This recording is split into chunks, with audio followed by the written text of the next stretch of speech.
welcome to It's No Secret. I'm Christine. And I'm Kat. And today on the podcast, we are answering the question of how might a change in government affect me financially? Now, this came from our crowdsourcing of ideas on the Instagram as well as our last episode, and is really an interesting topic that we're excited but a little bit nervous, or just me, to dive into because we're so complete nervous. Political newbies. So, well, yeah, like, I mean, on the I journey haven't with yet us. decided who I'm going to vote for, so I'm just going to come out strong and say that. Yeah, neither because have I. I'm probably like, what are they called? Like a swing voter? Like, I don't really have firm political ties. I'm not a die-hard national supporter or anything. Yeah. So I just, I care, obviously. I'm going to vote, but I'm interested to see what you've got for me, CJ, because I'm like, this is great. This is great. Get ready. I went on such a, down a rabbit hole. It was, I ended up probably spending a day researching it. Excellent. Yeah, fun. Okay. Excellent. Stop talking about Perfect. that. Start diving in. Got it. Talk to me. Firstly, let's kind of give an overview as to how might a change in government or leadership. In fact, as we've seen, an announcement has just been made that Chris Hipkins has extended the Auckland fuel tax to June, which was previously intended to end in March. So that's a perfect example of how a leadership change might affect you. So number one, and kind of the number one concern that we saw come through on Instagram, was how job security that might be affected as a government employee. So thinking about this in practice, historically, and I'm generalizing here, the national government has been known to make more cuts in terms of To the budget government spending. workforce, you mean? Yeah, so like budget and just kind of spending all around, and that includes the labour force. And as we'll get into later, their kind of whole message was that Labour is kind of overspending at the moment, and whereas Labour has been known to kind of grow that labour force, and it is kind of one of their key policies or line of messaging that they have pushed. Do you have any insights on how that might also affect government employees? I don't, but I was just thinking, like, I wonder if then all government employees typically vote Labour. But then I'm like, well, if you're a government employee, you must love the government. Don't at me if you're a government employee that doesn't love the government. But you know what I mean? Like, there's kind of a natural thing. Like, I feel like and there is, in my mind at least, that kind of, I guess, just tie of people often associate national with being promoters of business interests, and I guess the more individualistic outlook, as opposed to Labour being more Socialist. aligned with kind of, community, social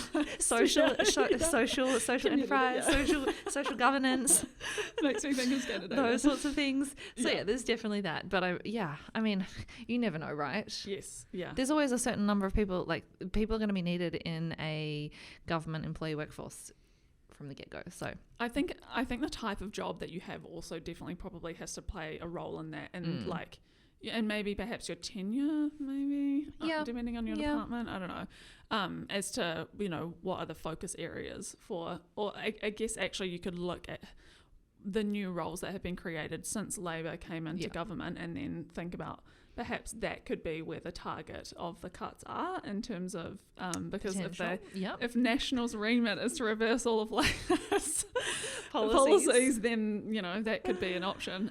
So the next one is where the government invests money. So an obvious one is in infrastructure.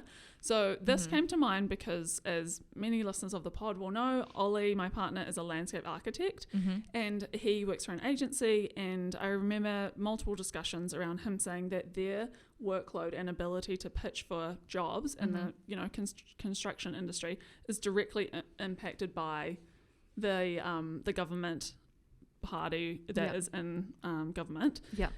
Because if there's more infrastructure being invested in, that's more landscape, it's architectural, it's construction, all of kind of materials, all of that kind of thing. So yes, we'll get into the exact policies later. That also links to areas of investment, right? Which we've kind of talked about before in terms of some of the funds that Colonel offer are I guess we see as trending in this sense that they're going to naturally have larger areas of government expenditure, not only within New Zealand but worldwide. So things like, infrastructure projects are needed to move a ton of where we are as a society forward, particularly in the pursuit of things like improving climate change. And so therefore having things like an infrastructure fund is relevant and something to take note of.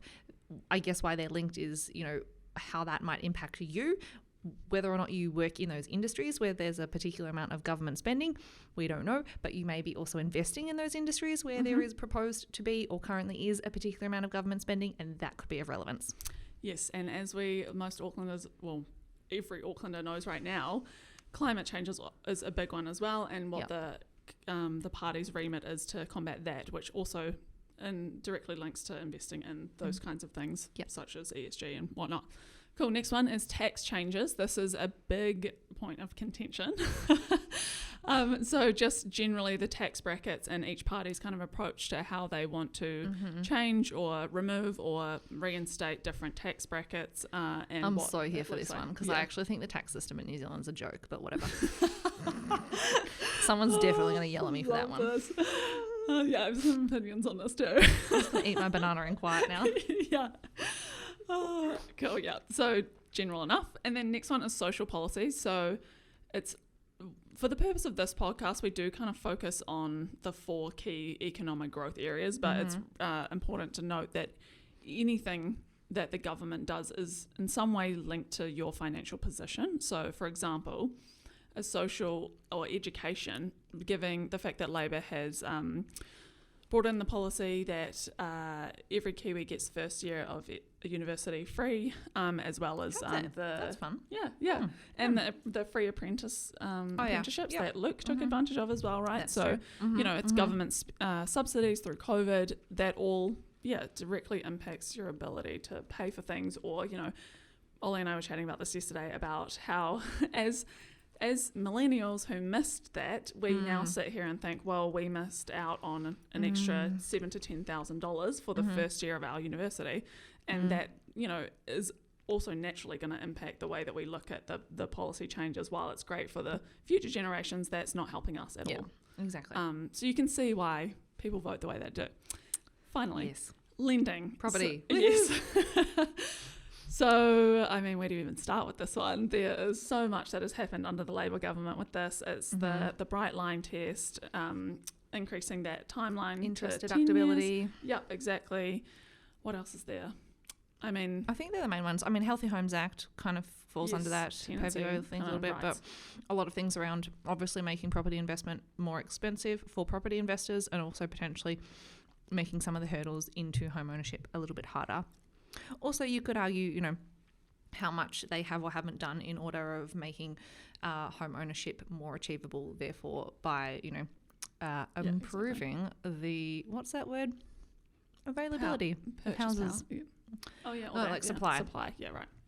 So they've done a lot of stuff on the demand side, I guess, but have they actually done that much on the supply side? I don't really know. Yeah. I'm kind of a political neutral. I'm just here to chat. But we'll hear some opinions as well. Okay. Oh, do we? Okay, so we're going to break this down into kind of 4 key areas. There's economy and finance, or economic growth / cost of living, which is applicable to everyone. There's housing, there's tax, and then we have kind of welfare / health versus families and children, kind of lumped it all together. And are you going to give the highlights that I guess each party are kind of pitching, and do we get to be like rate it or hate it? Yes. Yeah. Okay. And then think about, I guess, the impact that we anticipate it might have. So perfect. To preface, in this research, I was very frustrated with all of the different websites because they each presented this information in a very different way. So the way that the tone that Labour uses, naturally they are the ones in government right now. So a lot of their policies are, this is the progress that we've made and this is what we can continue to do. Yep. But also here are the policies that we kind of pitched in, want to further. Yeah, in 2020, and this, so you can sit there and kind of compare, okay, this is what you said you'd do, did you do it? Sure. things like that. That's helpful. Yeah, so it's good. And then, but then National was quite vague in what they promised, and it was kind of all attacking Labor as to why. Basically, like we're just not going to do what they're saying they're going to do. Yeah, pretty much. And Labor's failed at this, Labor's done this, la la la. Yep. So, you know, once you kind of read through the BS, you get to some actual stuff. Yep. And then for argument for a third party, I just added an axe, which I actually really liked the way that they had their website laid out, because it was very to the point, factual, this is what we're going to do. Yep. Yeah, really helpful. So if Love you're that. wanting to do your own research, take everything with a grain of salt with that lens. So cost of living / economy and finance. So Labor under the current government has introduced free apprenticeships. They've also made investment into mental health and wellbeing support. Yep. They say that they have created jobs around infrastructure projects, cleaning up waterways and building state houses. Lol. Yeah, see, there's the opinion. Continue. I'm not rating it or hating it yet. Okay, good. They have invested in clean energy, housing and transport.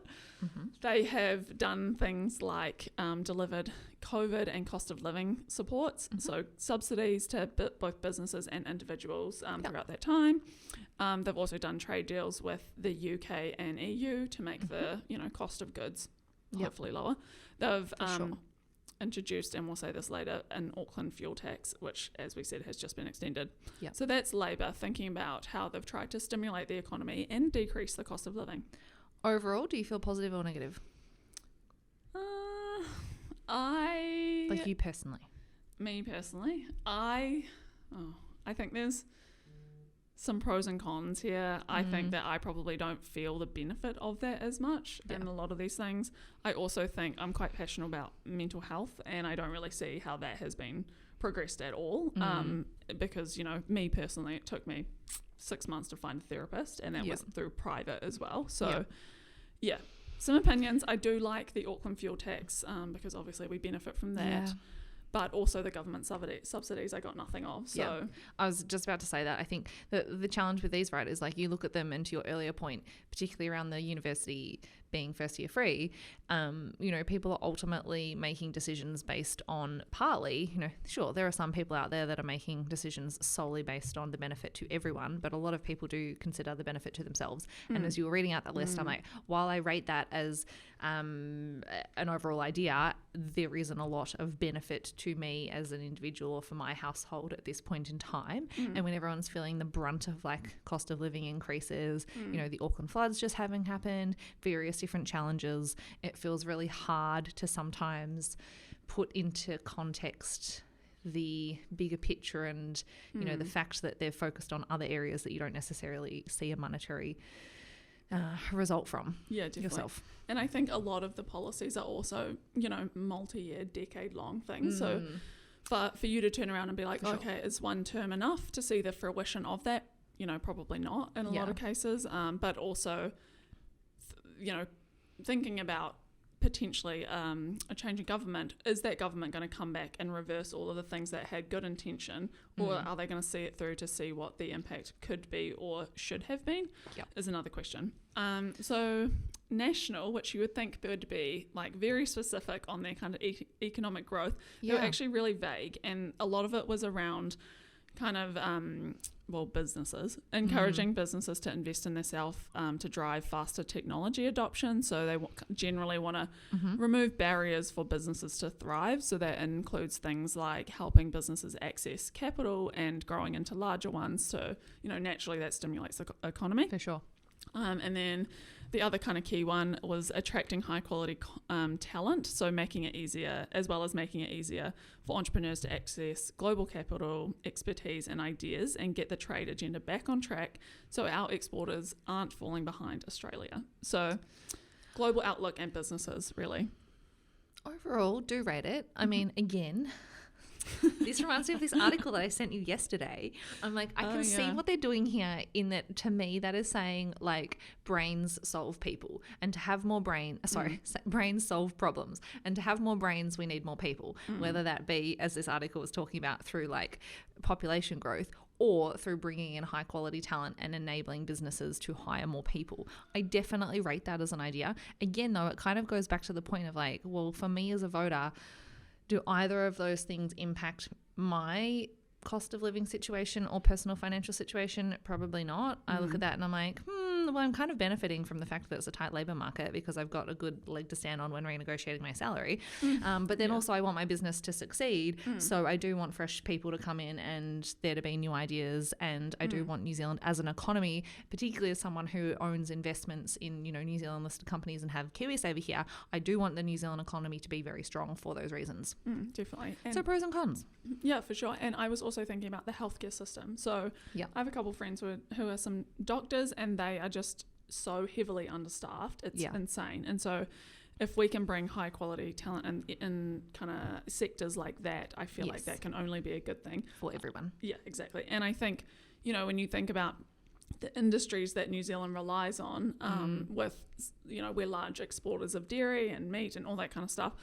Personally, I think that, you know, we need to find industries that aren't solely relying on our agricultural resource. Yeah, exactly. And so if we invest in businesses that can drive faster technology adoption and even just in the tech sector or, you know, introducing more technology into those agricultural sectors like Halter, shout out to them, which they, I mean, in short, do like these cow collar things where you can move cows around. Yes. That's a really bad description, but you know, look it up, Google it. Exactly. That is kind of leveraging off the industries that we have to, So ACT. Yes. Now, tell me about them because they've got a lot of stuff here. So a couple of top level ones are number one, abolishing remaining tariffs. So the result of this, hopefully, means that the price of imports would decrease, competition would then increase, which means cheaper products. They also are really big on replacing the Resource Management Act with a fit-for-purpose environmental and urban development laws. So, for example, of what the Resource Management Act, you know, the impact that might have or is having in their eyes at the moment, it's delaying roads, ports, dams, etc. being built so that investment in infrastructure coming to fruition, which, according to them, costs Aucklanders $1,000 per year. It also does things like restrict they want to restrict neighbours' rights to object to buildings and reduce the need for consents. Right. Yeah. So...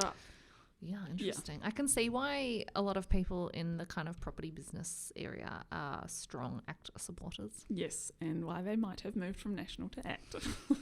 I do have just some questions on the consents thing for maybe people to think about. Something that we've been thinking about, we were actually talking about last night around the dinner table is, you know, where the responsibility lies around the increase of housing density within New Zealand and how impacts on the climate are going to affect that and, you know, our impact on the climate, particularly relevant at the moment thinking about the floods and some of the areas that people are able to, I guess, build in under the current council rules. You know, the unitary plan made purposefully so that it can be really easy for people to develop and actually build houses, which we do acknowledge that we need, but what's the trade-off there? And is the responsibility in the right place? I don't know. Yeah, I don't really You know, seeing entire suburbs who have properties or like developments where brand new homes or homes that are 2-3 years old are entirely flooded and they're now all red stickered. We were just having the debate of like, where does the responsibility for that decision lie? Like, you know, is it the lack of infrastructure spend that ultimately rests at the hands of the government? Is it the fact that the council, I don't know, have kind of made the unitary plan not in a sustainable way? Is it like a developer's responsibility? Building codes and also material standards, which actually ACT does touch on later. Yeah. So my personal opinion is that, like, the standard of building in New Zealand is terrible relative to other countries, and so that is a whole problem in itself outside of, you know, the actual regulations and like council approvals and and that starts with also kind of like upskilling our apprentices and, you know, the workforce that we have and things like that. Couple of other things that ACT has in economic growth is simplify the immigration laws, making it easier for migrants to move between employers. So, you can see how that directly impacts. Yeah. I mean, that seems logical. Yeah. Rate it. Yep. Return to the Reserve Bank's mandate to taming inflation alone, which will be music to a lot of people's ears. Yep. And then reduce government borrowing in order to reduce the demand pressure on economy, allowing the Reserve Bank to be less aggressive in increasing interest rates as well. So, that directly impacts what return on you're getting on a savings accounts, all of these kinds of things. Definitely. So look, one thing I do rate from ACT, as you kind of said at the start, is like they're very specific and detailed about these things, that like it's quite clear what they stand for. So it's easy, I would say, to make an assessment based on whether you are for or against these policies. So that's quite cool. Rate it or hate it? I definitely rate, I would say, the majority of their things. I don't necessarily know enough about some of the specific things that they have quite a like hardline view on. So I'd probably want to look into that. Also, don't really rate, as you've said, how vague National are. I'm also just, and this is again my personal opinion, like not a real big fan of parties coming in and being like, we're going to repeal what this other party did just because we don't like it. Like, just because you're in opposition parties doesn't mean you have to do the opposite things all the time. Yeah, exactly. I am with you on that. I just feel like it's really childish. Wait till you get to the tax. I know. Can we go to tax now? Okay. Actually, we're going to go on to housing. Okay. So housing. Yep. We'll start with National. Their main one is is removing the bright line test. Yep. And then also removing interest deductibility. So to the note of reversing kind of what Labour has put in, that is kind of their mandate. And when you actually think about who that benefits. Boomers. Yep. Old people. Yep. People with lots of investment properties. Mum and dad investors who have 5 houses. Yeah. Probably not many of our younger listeners that haven't even bought their first home. I guess the only thing that maybe I can see that play out as a benefit is it would give younger Kiwis more flexibility around like buying a first home and then renting it out because they either want to move overseas for work for a while or change in circumstances or whatever that might be. So I'm all in favour for giving people flexibility around that. You don't want people that are genuinely trying to make good choices for them penalised by renting out what is their home for a period of time. So rate that. But that's a good point. For the benefit of people that are heavy property investors, that's not your average Kiwi. Not the majority. No. By any means.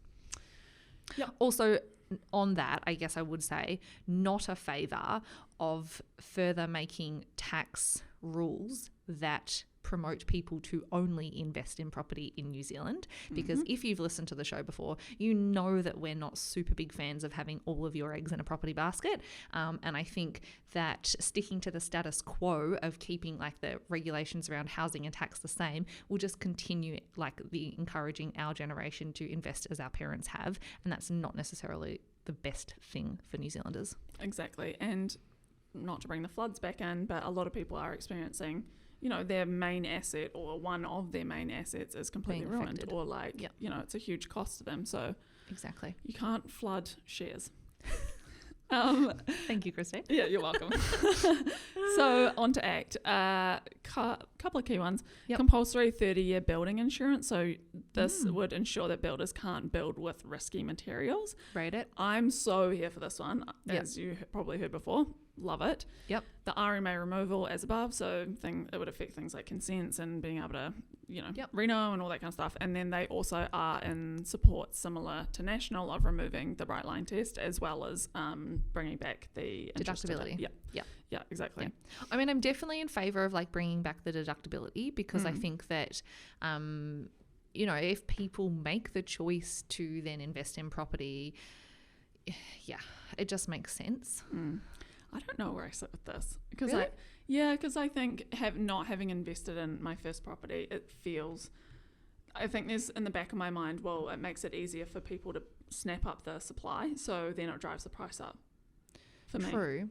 I mean, you can also deduct the interest on any money that you borrow to invest in a business.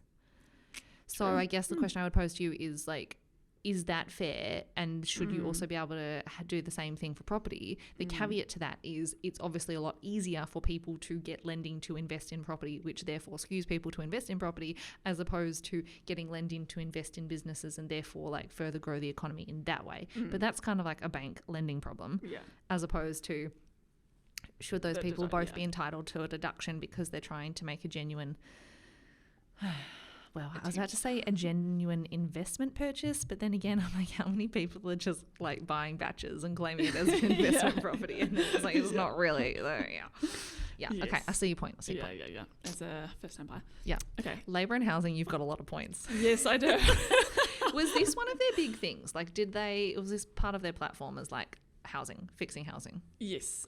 From what I read anyway. Okay. And I think, I feel like throughout COVID and with the crazy rising of house prices, which now we're seeing come down slightly, admittedly, that was a big focus for them. So I'll just rattle these off. They lifted the price caps on first home loans and grants. They banned offshore speculators from buying Kiwi homes. They removed interest deductibility that benefits local property speculators. They extended the Bright Line test to 10 years. They introduced a progressive home ownership scheme to help people get a deposit. They brought in new rental property rules, so healthy homes and things like that, to support with meeting standards such as heating and insulation for tenants. Right. So the scales definitely got tipped more to the tenants than they did the landlord. Yeah. There was that kind of speaks though to the point of like, we typically don't have very good building standards or building quality. Like that is a bit of a band-aid solution of like, we only really need to have healthy homes because, sorry Kiwis, but perhaps you didn't build your homes very well in the first instance. Yeah, exactly. Like we don't live in a tropical country. I would also say there's cons to making it in favour of the tenant as well, because not every tenant is a good one. They can completely destroy your house, and if it's really hard to get rid of them, then what do you do? That's true. Yep. And then other ones, they built more and more homes, according to them. Whether that's true, I don't know. They modernised the Residential Tenancies Act, so including things like no cause terminations, limiting rent increases to once a year, and enabling tenants to make changes like quake proofing. They are reforming the RMA, so they've removed red tape, improved housing supply. And then finally, they are partnering with iwi to build housing and get whānau into homes. So, what do you take from that? It sounds quite supply heavy and then tenant favourable. It's definitely, I mean, I would say that that's probably definitely making sure that all ends of the spectrum are covered in terms of looking out for people in all parts of society, which I think is reasonable. I think, again, going back to that early point is like, sometimes, people just naturally focus on what affects them though. And so, true.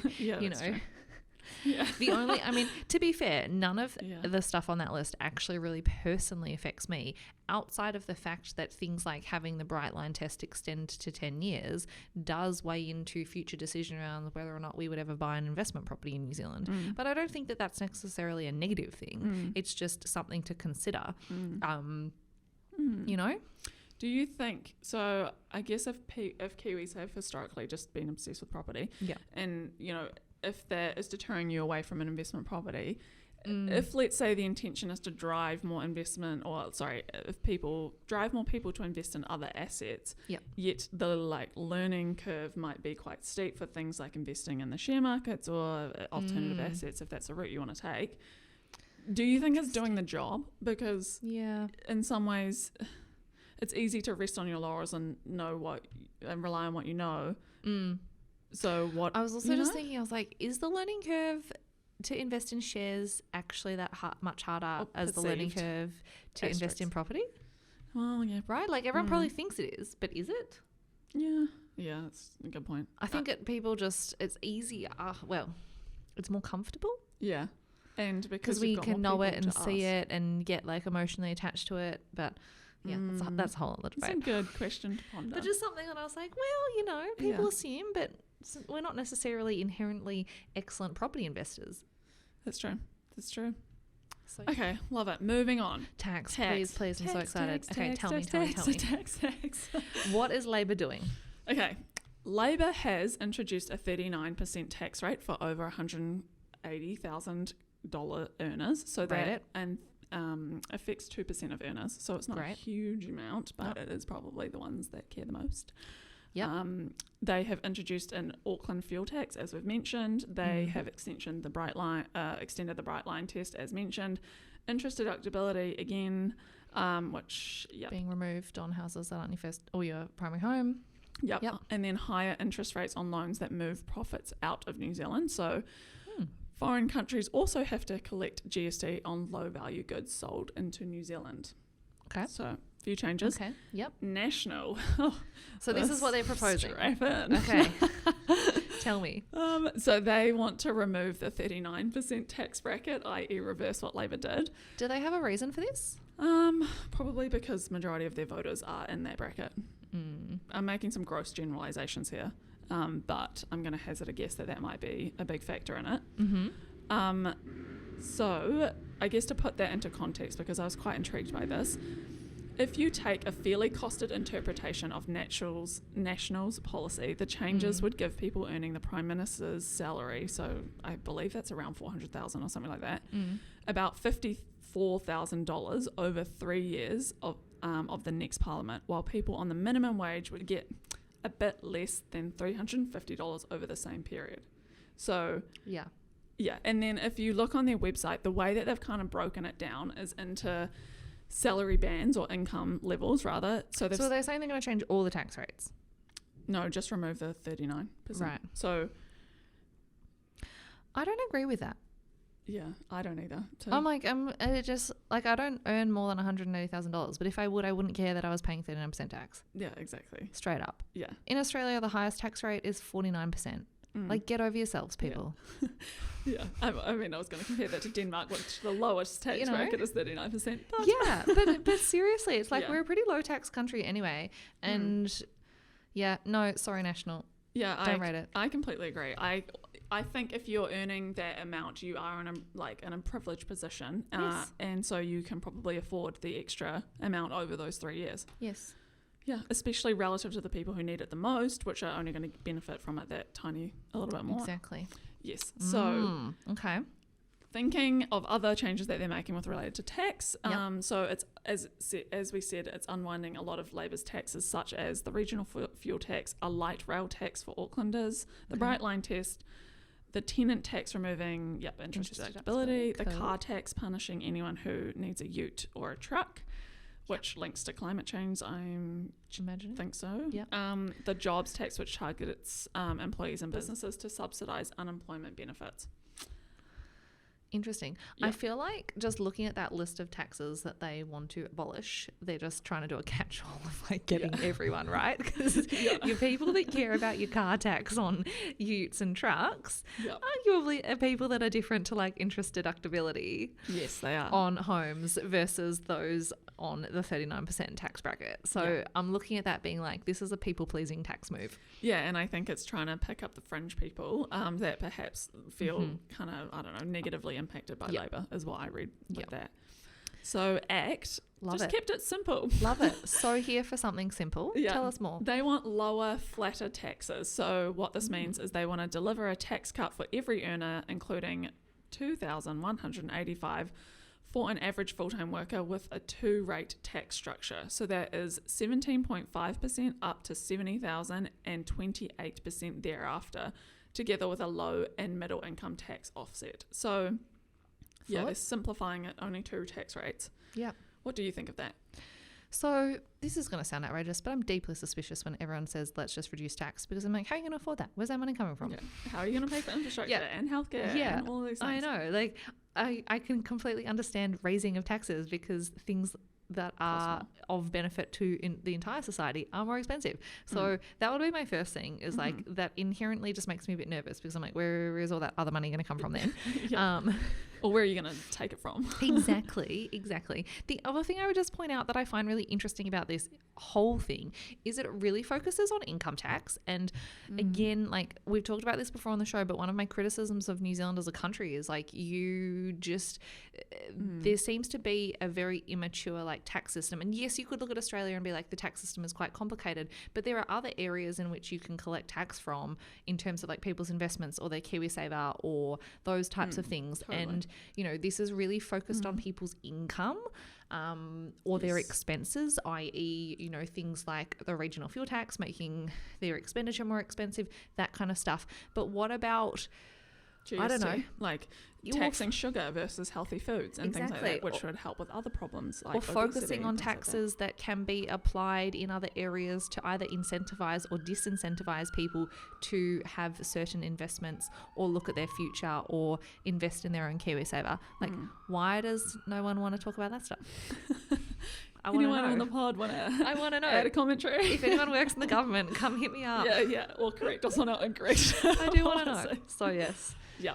No, my personal opinion of this is that I just don't really understand it. Like, I don't think it really benefits anyone that much. Yeah. And I do agree that you could focus on some other taxes that could do better. I also do think, to the point of that we talked about with national, I don't understand why you would decrease the top tax brackets when those are the ones that are in a position of, a better position. Yeah. And if you're a listener of the pod and you're thinking, well, I earned my hard money, I have my hard-earned money, and why should I be penalised for being more ambitious or quote-unquote more ambitious? That kind of thing. Totally hear you. But I guess the socialist in me is like, look after everyone. That's also kind of how it works. Yeah, exactly. Yeah. That's the way the cookie crumbles. Exactly. Okay, last one is welfare/health/families and children. So this is a big focus for Labour, again, because they are quite a socialist party. So they have kind of broken this down into health and then parents or families and children. So what they did for the health is they decentralised the DHB. They also made doctors' visits cheaper. They extended free visits to under 14-year-olds and reduced costs for low-income earners. Love it. In the parents area, they extended paid parental leave from 18 to 26 weeks. Rate it. Yep, knew you would. Mm-hmm. They have a Best Start tax credit, which provides $65 per week for families supporting a newborn. Rate it. Get that paid into my bank account every fortnight. Here for it. Going to school is cheaper. So free lunches at school, removal of school donations and NCEA fees, and they're rolling out free period products in schools. Rate it. Reducing barriers to education and more. Love all of them. Yep. Can't fault any of that. Yeah. Well, actually, did you know in Denmark they have a year to split between both parents? So up your game, New Zealand. I know. Okay. National. So this is more around welfare. So their key points are use community organisations to get people off welfare and into work. Mm-hmm. So primarily the 18 to 24-year-olds, they'll get job coaches who work with them to seek jobs, which I think is actually quite cool. I think that is a great way to prompt people getting back into the workforce. Yep. Additionally, they would offer job seekers a proper assessment as to why they're not working. So whether they have learning disabilities or some mental health issues, things like that, they'd identify them more thoroughly and then propose individualised plans with actions to getting those people working. Love that. Yeah, that's great. I think that's good as well, because also I think work can provide a sense of purpose for a lot of people, and regardless of what's stopping you from doing that. Sanctions and incentives. So sanctions from the Ministry of Social Development, bonus payments to under 25s of $1,000 who have been on the job seeker benefit for longer than a year, who find work and remain off the benefit for 12 months. Interesting. I kind of think that people are motivated by money to a certain degree. Definitely. So I think that that would probably prompt a bit of action as well. Yeah. Okay. They're not bad. I feel like there's nothing like groundbreaking in there. Like I don't look at that being like, oh my God, they're also going to help like families with the cost of childcare or, I don't know, access to school or paid parental leave. But equally, I wouldn't fault either of those things or any of those things. Yeah, nice. Okay, cool. And then ACT. So some bold statements. Yeah. They want to scrap the fair pay agreements. They want to reverse the government's proposed income insurance policy, which threatens to levy an additional 2.77 tax on earnings. Probably I'm actually in favour of that. I really don't like that policy at all, and I think that needs to go. Why? Because I do not feel that it is the government's place to provide income protection for individuals. Personal responsibility exists in this country, and people that have income and value that income and have the ability to see that their biggest asset is their earning potential should be okay to make decisions to ensure that income potential. Yes, I am in the group that does not do that. So, but that's your choice, right? I guess my point is I'm like, I do that and I choose to do that, but I don't think the government should cover you or me for that. Yeah, that's fair. I'm kind of impartial on this. I don't really care.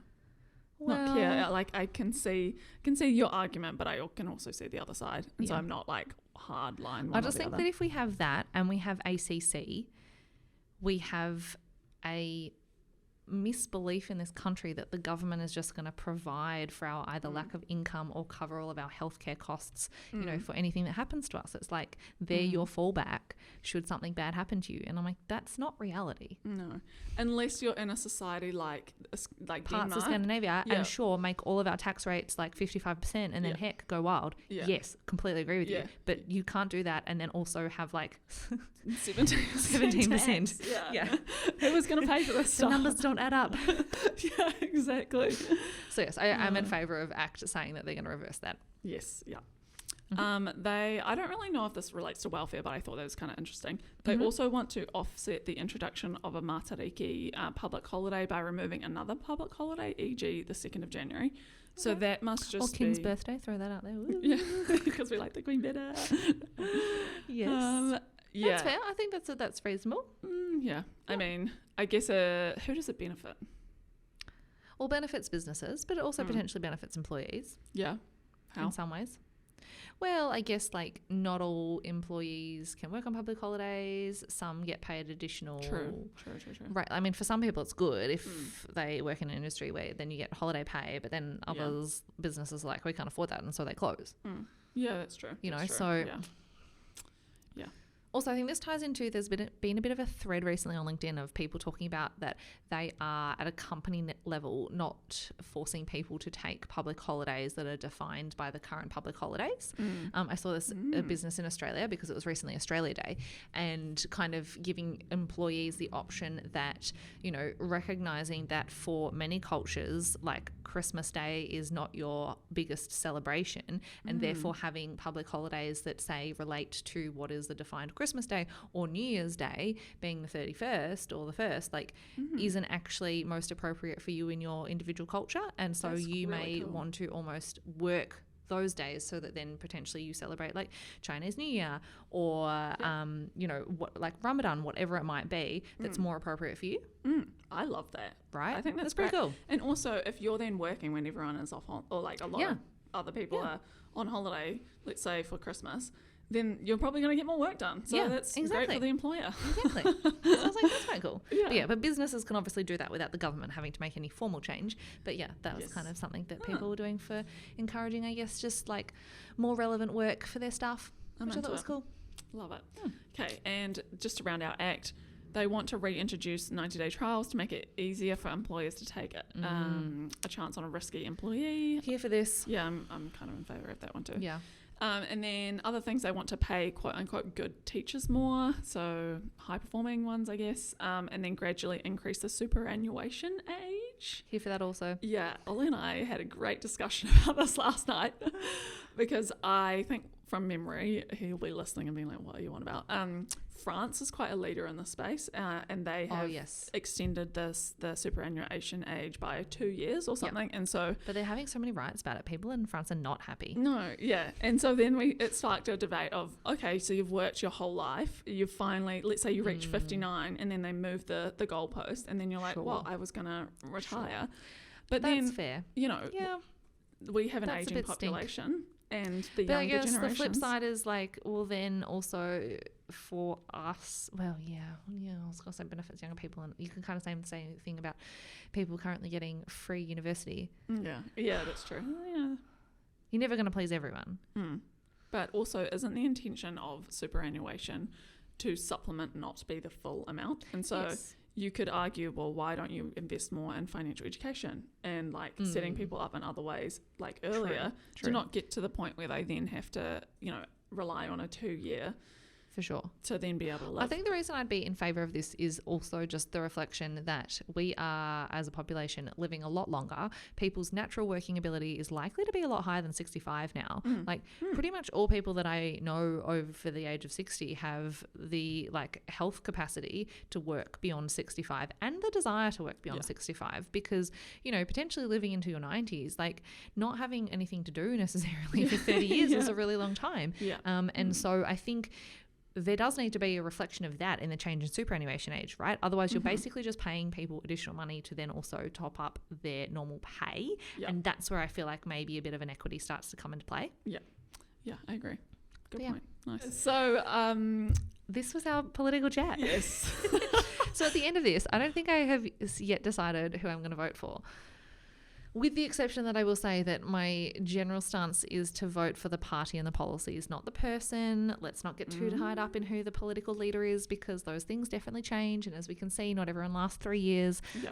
So it's definitely of relevance, I think, to dig into these things and think about not only what might actually impact you in your hip pocket, but also what are you maybe just really not keen on versus what do you think is a reasonable sacrifice for the greater good of the world?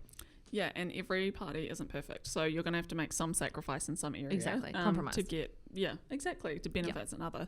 One also kind of disclaimer I will say is that this research is not, I tried to make it accurate, but do your own research as well, because I may have misinterpreted or forgotten certain parts of it. So, does everyone on camera want to say hi to Lily? Oh, there's a baby in the building, so we got to stop talking about politics.